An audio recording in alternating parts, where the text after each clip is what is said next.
Hello everyone, हमने पिछले lecture में इन सीटू यूनिट वेट को डिटरमिन करने का सैंड रिप्लेसमेंट मेथड देखा था। ठीक है, तो फिर हमने दो मेथड अभी तक देख लिए हैं यूनिट वेट को डिटरमिन करने के। दोनों इन सीटू मेथड्स हैं, जो साइड पे किए जाएं, या फील्ड मेथड कह लो, जो मर्जी कह लो, अलग अलग नाम है एक ही चीज के। कौन से? कोर कट मेथड, जो कि सिर्फ कोहेसिव सॉइल्स के लिए एप्लीकेबल है। सेकंड हमने देख लिया सैंड रिप्लेसमेंट मेथड, जो कि सभी सॉइल्स के लिए हम कर सकते हैं। ठीक है, अब हम देखने जा रहे हैं थर्ड मेथड यूनिट वेट को डिटरमिन करने का, वो है वाटर डिस्प्लेसमेंट मेथड। ठीक है, अब जो ये वाटर डिस्प्लेसमेंट मेथड है, ये एक लैब मेथड है, राइट। लैब मेथड क्यों है ये भी आपको पता चल जाएगा। और इस मेथड का नाम वाटर डिस्प्लेसमेंट मेथड क्यों है ये भी अभी आपको पता चल जाएगा जैसे जैसे मैं इस मेथड को डिस्कस करूंगा। ठीक है, अब इस मेथड में करते क्या है, इस मेथड में हम हमारे सॉइल को एक गोले के शेप में, स्फीयर के शेप में फॉर्म कर लेते हैं। तकरीबन स्फीयर की शेप में कोशिश करते हैं, जितना स्फीयर के शेप में, जितना हम गोला बना सकें, उसका राउंड जितना हम उसको कर सकें, उतनी हम कोशिश करते हैं। ठीक है, और फिर उसका हम वेट ले लेते हैं। मान लो उसका वेट हो गया W1, सिर्फ सॉइल का, जिसका हमको यूनिट वेट डिटरमिन करना है उस सॉइल का। गोले की शेप में फॉर्म करने के बाद, स्फीयर की शेप में फॉर्म करने के बाद उसका वेट क्या? W1। अब क्या करूं? अब इस पूरे सॉइल को, जिसको हमने स्फीयर की शेप में बना लिया, उसके आसपास, उसके पूरी सरफेस पे, पूरे सरफेस एरिया पे स्फीयर के क्या करो? पैराफिन वैक्स लगा दो। मोम, जो मोम होती है ना, जो उसको पैराफिन वैक्स कहते हैं हम, राइट, इंग्लिश में, वो लगा दो आप। पैराफिन वैक्स लगा दो पूरे स्फीयर के सरफेस पे। ठीक है, पैराफिन वैक्स लगा दी। अब उसका वेट लो, किसका? सॉइल पर जिस पर पैराफिन वैक्स लगाई हुई है, उसका वेट आप कह दो W2। ठीक है, उसके बाद क्या करना है देखते हैं। W1 सॉइल का, W2 जब हमने सॉइल पे ऐसे पैराफिन वैक्स लगा दी। ठीक है, इसको मैं कह रहा हूं W2। अब क्या करो, अब आप एक कंटेनर लो। कौन सा? एक ऐसा कंटेनर जिसमें एक ओवरफ्लोइंग मैकेनिज्म हो। कैसे? देखिए, ये हमारे पास एक कंटेनर होगा, इसमें एक ओवरफ्लोइंग मैकेनिज्म होगा। ठीक है, हम इस कंटेनर को यहां तक भर देंगे। कहां तक? देखिए, यहां तक, इस पॉइंट तक,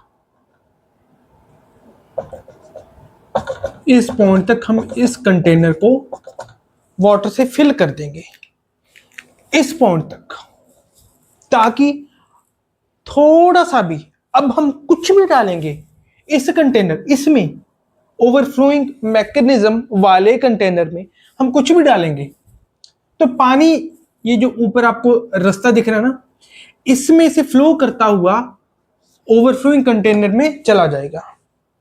ठीक है, थोड़ा सा भी हमने कुछ डाला, इस रास्ते से पानी ओवरफ्लो करके इस ओवरफ्लोइंग कंटेनर में चला जाएगा। तो हम क्या करेंगे? हम इसी चीज का फायदा उठाएंगे।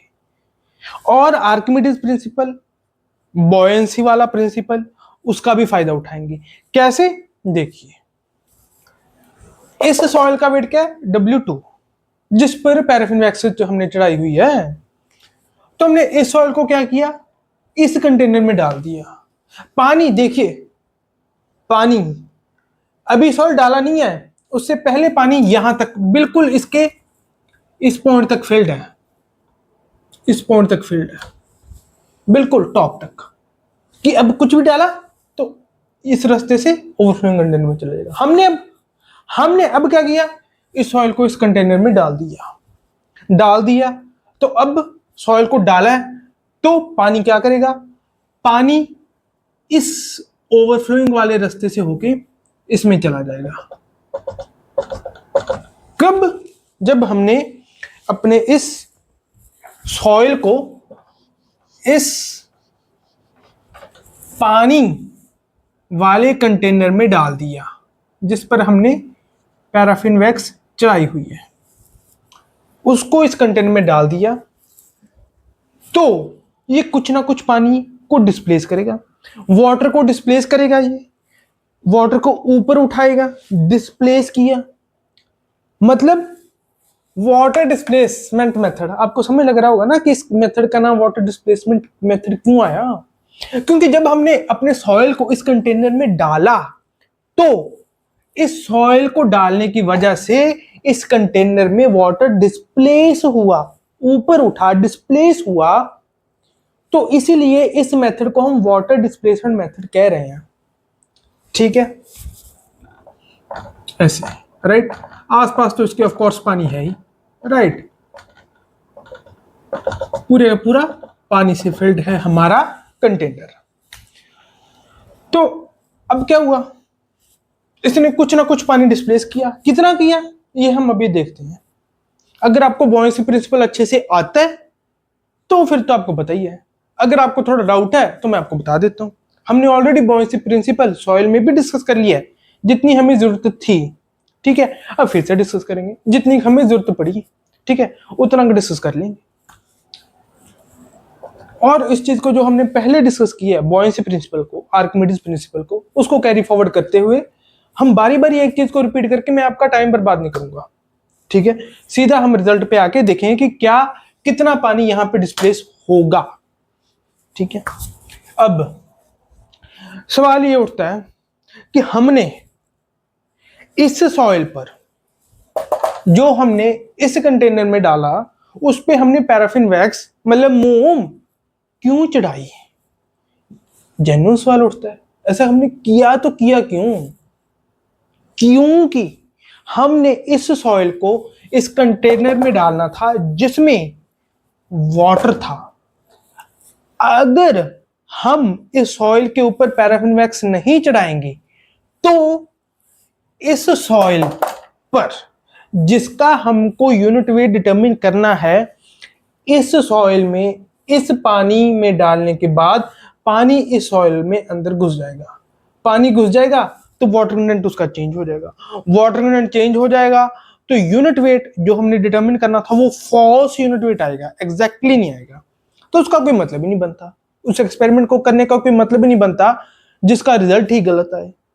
तो पैराफिन वैक्स से क्या होता है, जब हम पैराफिन वैक्स चढ़ा देते हैं, मोम को चढ़ा देते हैं, तो एक जो कॉन्टैक्ट है बिटवीन सॉइल और इस पानी में, ये सॉइल जो हमने इस कंटेनर में डालना है और पानी जो इस सॉइल जो इस कंटेनर में ऑलरेडी है, वो कॉन्टैक्ट ब्रेक हो जाता है, उसमें एक ब्रेक आ जाता है, वो अब कॉन्टैक्ट में नहीं रहे ये पानी और ये सॉइल।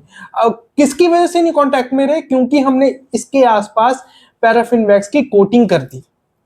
पैराफिन वैक्स की कोटिंग करने से ये एक दूसरे के कांटेक्ट में नहीं रहे, तो अब ये पानी इस सॉइल के अंदर नहीं घुस सकता, और नहीं घुस सकता, नहीं एंटर कर सकता, तो जो यूनिट वेट अब हम डिटरमिन करेंगे अपने सॉइल का, वो एग्जैक्ट यूनिट वेट ही आएगा।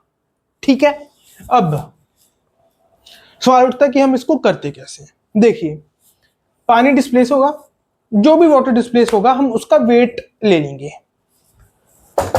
इस कंटेनर में जितना भी पानी डिस्प्लेस हुआ हम उसका वेट ले लेंगे। लेट्स से उसका वेट W3 आ गया, एज्यूम कर लो, कितना भी आ सकता है वो तो आप जब आप वेट करोगे तब आपको पता चलेगा कि एक्चुअली वेट क्या है। हम उसको W3 कह के चलते हैं। कितना? W3। W3 ये क्या है? Weight of water displaced. जितना पानी डिस्प्लेस हो गया इस सॉइल को डालने के बाद, जितना पानी इस सॉइल ने डिस्प्लेस किया, जितना वाटर डिस्प्लेस किया इस सॉइल में, दैट इज W3। ठीक है, अब W3 आ गया, W1, W2, W3, ये तीन वेट्स मेरे को पता है। अब इनकी टर्म्स में मेरे को अपना यूनिट वेट डिटरमिन करना है। कैसे? देखते हैं। Unit weight gamma B, gamma bulk जिसका हम फॉर्मूला कह रहे हैं, वो क्या होता है? Total weight by total volume. किस सॉइल का? जिसका हमको डिटरमिन करना है। ठीक है, तो total weight by total volume, यही हमने इसका फॉर्मूला पढ़ा। अब टोटल वेट हमारे केस में, इस पर्टिकुलर केस में क्या है हमारे सॉइल का? W1, W2, W3 ये तीन है, इनमें से कौन सा है? सोचिए। टोटल वेट हमारे सॉइल का, जिसका यूनिट वेट डिटरमिन करना है, क्या है? पॉज करके सोचिए, फिर ऑन कीजिए। उसका यूनिट वेट होगा W1। क्या होगा? W1। क्यों? W1 क्या था? सॉइल का वेट। बाद में पैराफिन वैक्स की कोटिंग चढ़ा दी, फिर आगे कुछ ना कुछ करते रहे, ठीक है। पर सॉइल का एक्चुअली वेट क्या था? टोटल वेट क्या था हमारे सॉइल का? W1। तो मतलब ये क्या आएगा? W1 बाय टोटल वॉल्यूम, मतलब volume of soil. Total volume of क्या होता है? Total volume of soil. तो मतलब वॉल्यूम ऑफ सॉइल आएगा यहाँ पे, ठीक है। जितना भी सॉइल का वॉल्यूम हुआ वो हम नीचे रख देंगे। तो हमारे पास W1 हमें पता है, वॉल्यूम ऑफ सॉइल हम निकाल लेंगे, उससे हमारे पास गामा बल्क आ जाएगा। तो अब सवाल उठता है कि वॉल्यूम ऑफ सॉइल निकाले कैसे? देखिए ऐसे निकालते हैं। बॉयंसी प्रिंसिपल, आर्किमिडीज प्रिंसिपल का हम यूज करेंगे। कैसे? W3 weight of water displaced, ये हमने निकाल लिया W3। आर्किमिडीज प्रिंसिपल से ये क्या आएगा? अगर आपको नहीं पता तो मैं आपको बता देता हूं, अगर आपको पता है तो आपको मेरे मतलब बताने का मतलब ये पर्पज होगा कि थोड़ी अंडरस्टैंडिंग एनहांस हो जाएगी, ठीक है। अगर किसी को नहीं पता तो अब देख लो। W3 होगा वो वेट, वाटर का वो वेट होगा ये, जिसकी वजह से वाटर डिस्प्लेस हुआ। किसकी वजह से हुआ? इस सॉइल की वजह से, जिसके ऊपर पैराफिन वैक्स की कोटिंग चढ़ी हुई है। उसका वॉल्यूम, जिसकी वजह से वाटर डिस्प्लेस हुआ, उसका वॉल्यूम किसकी वजह से हुआ? इस सॉइल प्लस जो ऊपर पैराफिन वैक्स की कोटिंग चढ़ी हुई है। मतलब volume of soil plus volume of paraffin wax, इसके वॉल्यूम को हम अगर गामा W से मल्टीप्लाई करते हैं तो जो वेट निकल के आएगा वो वेट होगा एक्चुअली वाटर का वेट जो डिस्प्लेस हुआ। क्यों? हमने पहले डिस्कस किया है, फिर भी एक आपको मैं जिस्ट दे दूंगा। गामा W क्या होता है? वेट पर यूनिट वॉल्यूम। वॉल्यूम से वॉल्यूम कट गया, यूनिट्स की बात कर रहा हूं अभी मैं। वेट पर यूनिट वॉल्यूम, वॉल्यूम से वॉल्यूम कट गया तो ऊपर ये क्या आ गया? ओवरऑल वेट का यूनिट आ गया। वेट का यूनिट आ गया, इस साइड भी क्या है? वेट का यूनिट। तो यूनिट वाइज ये सही है, हर एक इक्वेशन हमारी यूनिट वाइज तो सही होनी चाहिए, ये आपको जनरल नॉलेज आपको पता ही है, ठीक है। नहीं तो वो इक्वेशन वैलिड नहीं है। अब ऐसा क्यों होता है वो आप आर्किमिडीज प्रिंसिपल में पढ़ते हो कि ऐसा, इसको डिटेल में आप फ्लूइड मैकेनिक्स में आर्किमिडीज प्रिंसिपल में पढ़ते हो। +1 +2 में आपने पढ़ा इस चीज को, डिग्री में भी पढ़ते हो, ठीक है, फ्लूइड मैकेनिक्स में। अभी के लिए मैं आपको बता देता हूं कि वेट ऑफ वाटर डिस्प्लेस जो होता है हमारे सॉइल मैकेनिक्स के केस में इतना बहुत है, मोर देन सफिशिएंट है, कि जो वेट ऑफ वाटर डिस्प्लेस होगा वो होगा किस वॉल्यूम की वजह से वाटर डिस्प्लेस हुआ है, उसको आप मल्टीप्लाई कर दो गामा W से, वो हमारा वेट होता है वेट ऑफ वाटर डिस्प्लेस्ड। उतना वाटर डिस्प्लेस होता है किसी भी चीज को डालने से वाटर में, ठीक है। अब ये हमारे पास एक इक्वेशन आ गई। अब इस इक्वेशन में W3 हमको पता है, W3 हमने मेजर किया, ऑब्जर्वेशन है हमारी, हमने मेजर कर लिया। Gamma W unit weight of water, ये भी आपको पता है। वॉल्यूम ऑफ सॉइल आपको निकालना है। वॉल्यूम ऑफ पैराफिन वैक्स ये कैसे निकाल लेंगे? देखिए ये पता है W3, ये पता है गामा W। अगर वॉल्यूम ऑफ पैराफिन वैक्स हम कैसे ना कैसे निकाल लें तो जो वॉल्यूम ऑफ सॉइल है वो निकल जाएगा, क्योंकि सिर्फ वॉल्यूम ऑफ सॉइल ही फिर अननोन बच जाएगा।